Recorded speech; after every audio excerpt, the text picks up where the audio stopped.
তীব্র শীতে বিপর্যস্ত হয়ে পড়েছে উত্তরের জেলা ঠাকুরগাঁওয়ের জনজীবন। হিমালয়ের কাছাকাছি হয় প্রতি বছরই এই জেলার শীতের প্রকোপ অনেকটাই বেশি থাকে। এবছরও তার ব্যতিক্রম নয়। ডিসেম্বরের শুরুতে হালকা কুয়াশা ও হিমেল বাতাস অব্যাহত থাকলেও গত কয়েকদিনে বেড়েছে ঘন কুয়াশা আর শীতের দাপট। বিপাকে পড়েছেন খেটে খাওয়া নিম্ন আয়ের মানুষ। ঠাকুরগাঁও থেকে প্রতিনিধি জয় মহন্তর অলোকের পাঠানো তথ্য ও ভিডিও চিত্রে ডেস্ক রিপোর্ট। মেঘলা আকাশ আর ঘন কুয়াশার কারণে সূর্যের দেখা মিলছে না কোথাও। রাত থেকে ভোর, এমনকি দিনের বেলায়ও অনেকটা বৃষ্টির মতো পড়ছে কুয়াশা। এমন চিত্র উত্তরের জেলা ঠাকুরগাঁওয়ের বিভিন্ন উপজেলায়। কয়েকদিন ধরে ঘন কুয়াশা আর কনকনে ঠান্ডায় ব্যাহত হচ্ছে স্বাভাবিক জীবনযাত্রা। ঘন কুয়াশার কারণে দিনের বেলায়ও হেডলাইট জ্বালিয়ে চলছে যানবাহন।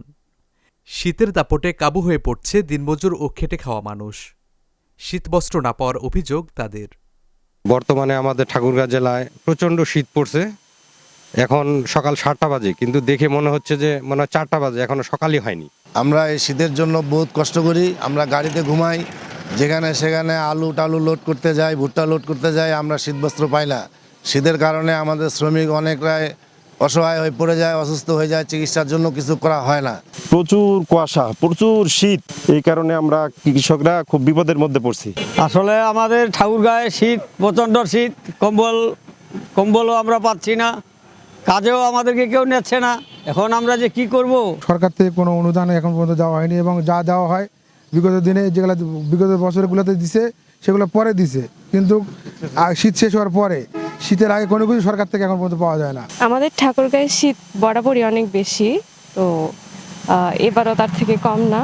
তো সমস্যা হচ্ছে আমাদের এখানে নিম্ন আয়ের যারা মানুষ আছে তাদের ঘর থেকে বের হতে অনেক সমস্যা হয়, প্রচণ্ড শীত পড়ে। তো আমার মনে হয় আমাদের সবার উচিত তাদের পাশে দাঁড়ানো। এদিকে শীতের দাপটের সঙ্গে বেড়েছে শীতজনিত রোগের প্রকোপ। বাচ্চারা ঠান্ডা লাগছে প্রচণ্ড, আবার কাশি হয়েছে, তারপরে স্যার এখানে ভর্তি করে দিছে। শীত বেশি অনেক। আমি আজকে দিয়ে 4 দিন থেকে সদর হাসপাতালে ভর্তি আছি আমার বাচ্চাকে নিয়ে।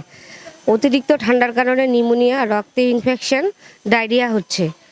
এদিকে সব উপজেলায় দুস্থদের মাঝে শীতবস্ত্র বিতরণ করা হবে বলে জানালেন জেলা প্রশাসক। আপনারা জানেন ঠাকুরগাঁও জেলায় নভেম্বরের শেষের দিকেই শীত শুরু হয়ে যায়।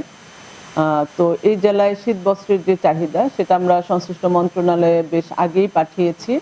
ইতোমধ্যে আমাদের হাতে বেসরকারি পর্যায় থেকে কিছু শীতবস্ত্র এসেছে, যেটা আমরা আজকালকের মধ্যেই অতি দরিদ্র এবং দুস্থদের মধ্যে বিতরণ করে দিব। এছাড়াও সংশ্লিষ্ট মন্ত্রণালয় থেকেও আমরা অগ্রিম কিছু বরাদ্দ পাবো, সেই আশ্বাস পেয়েছি। সেটা পেলেই আমরা বিতরণ করে দিব। আর বাৎসরিক যে বরাদ্দগুলো পাওয়া যায়, সেটা আসলে তখন সব উপজেলায় আমরা সেই শীতবস্ত্রগুলো পাঠিয়ে দিয়ে দুস্থদের মধ্যে বিতরণের ব্যবস্থা গ্রহণ করব। শীত নিবারণে অবিলম্বে খেটে খাওয়া নিম্ন আয়ের মানুষের পাশে দাঁড়াবে প্রশাসন সহ সমাজের বিত্তবানরা, এমন প্রত্যাশা স্থানীয়দের। Saifur Rahman Rubel, channel S, news desk.